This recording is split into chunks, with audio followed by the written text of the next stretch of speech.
بسم الله الرحمن الرحيم. ومع قطرات المطر اللي راهي مازالت تنزل، نرجع للوصفة إن شاء الله. الوصفة الفعالة للعلاج على القمل في رأس الأطفال أو الكبار، لكن أكثر اللي يتعرضوا لها هم الأطفال.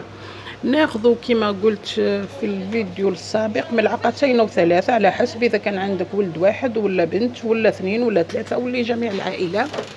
يعني تكفي ملعقة كبيرة من صابون البلدي او صابون العربي او صابون الغرس او صابون الجزائري، كل واحد كيفاش يسميه. تاخذي ملعقه في غرفيه وفي اناء، تزيدي عليها مغرفه نتاع اكل ثاني كبيره زيت زيتون، وتزيدي عليها مغرفه صغيره نتاع قهوه، خل، اي نوع من الخل، احسنهم هو خل التفاح، لكن ماناش رايحين نتقيدوا اي نوع من الخل.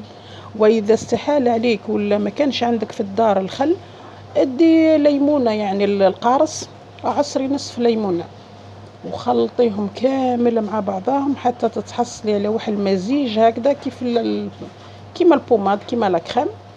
حطيها على الشعر من الجذور، خاصه الجذور، عملي على الجذور كامل نتاع الشعر وغطيه لمده لا تقل على نصف ساعه.